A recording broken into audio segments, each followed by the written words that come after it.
Today we have a hand featuring the poker video blogging master, Brad Owen. He gets in there, he battles hard, he shares all of his play with all of you. It's a real treat to watch.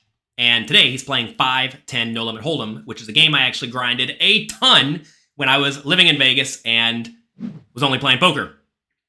Let's see what happens. The very next hand I pick up pocket tens under the gun. I open at 30. Small blind calls. He's the older gentleman who got it in against me earlier when I had kings. It's heads up. The flop comes king 8-4 with two spades. We've got second pair. Small blind checks. With an opponent who's already exhibited a willingness to take somewhat aggressive lines against me, I check back. I have plenty of value and I don't want to get blown off my hand. That is definitely a good strategy in situations like this, where the alternative is to just check behind the flop, call a turn bet, call a river bet. Sometimes you lose to a king, but at least then you've induced a ton of bluffs. When you bet this flop, it's kind of difficult to know how these somewhat maybe stubborn or somewhat maybe annoyed players are going to play. But the easy out here is to just check flop, call turn, call river. But if you knew your opponent was going to, let's say, drastically overbluff the flop with all sorts of nonsense, then maybe it's fine just to bet and then call a raise, because then you get to play a way bigger pot. But the safe line in this scenario, and probably the right line if you're not sure how your opponent is going to play, is to just check it back. The turn is the 5 of diamonds. Small blind checks again. Although this is a board that could connect well with the small blind range, it's rare that I see someone check again on the turn with a strong hand once it's already been checked through on the flop. I'm comfortable betting for value. I make it 40. This is a situation where when your opponent does check again, like Brad says, they usually don't have that great of a hand, because if they had a king, they now want to get value from your hands like underpairs and random ace highs that decide to call and random gut shots.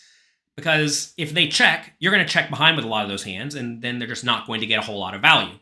So when your opponent does check the flop and then the turn from out of position, you can usually be pretty happy going for a medium-sized value bet with hands like tens or a weak king, or maybe even a hand like an 8. So good bet by Brad here. This is when things start to get very strange. Small blind check raises to 170. I'm very suspicious about this play. Since that pocket king's hand, I've gotten the sense that the player's going out of his way to come after me.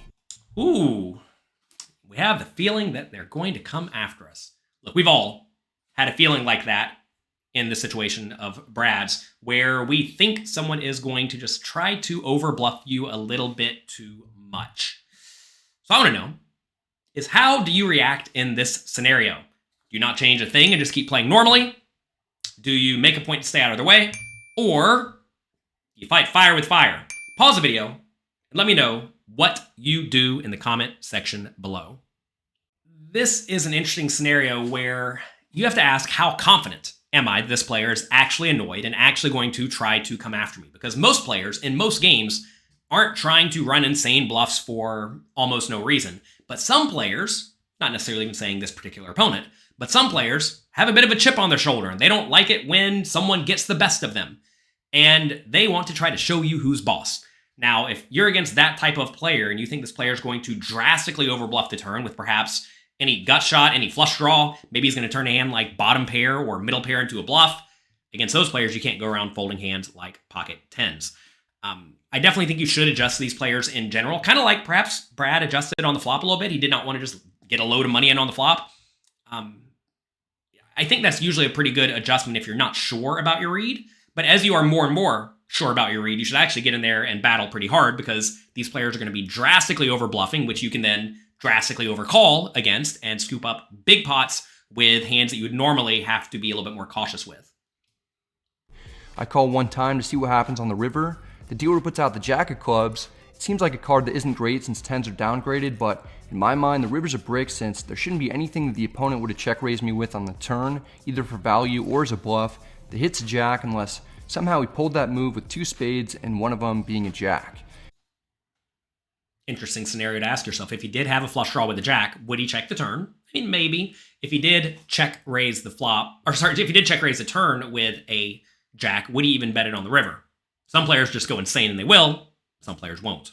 This is another time where you need to be somewhat confident in how you think your opponent's going to play those middle strength hands. Despite the river not changing much, I'm not thrilled to see the small blind bomb it for 400.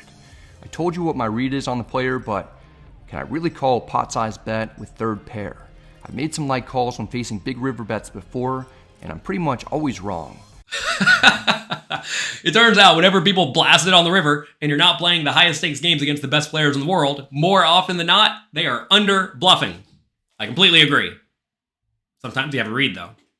People just tend to have it in these spots. Still, I'm on the fence because the player's line is odd. Maybe he has a hand like 9-7 and picked up a gutter then missed. I'm staring down my opponent looking for anything to sway me one way or the other. He doesn't look comfortable. I'm going to look like a complete idiot if this doesn't go well. I just don't think that he's got it.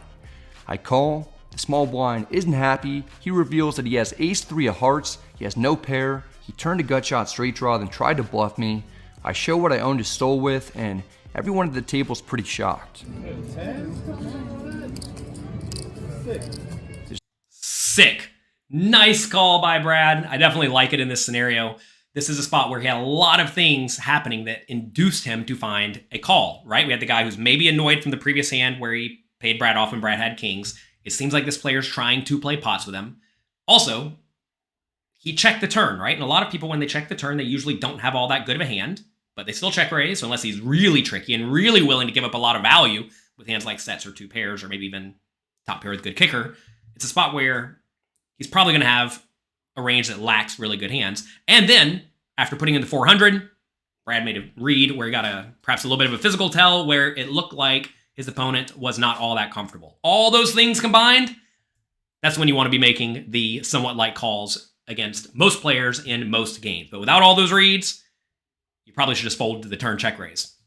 That's going to be it for today. If you enjoyed this video, do me a favor, click the like and subscribe button below. Also, please make sure you check out Brad's YouTube channel. He is a genius at video blogging, and he makes amazing content. So make sure you check him out. Good luck, have fun, and hope all your hero calls go right.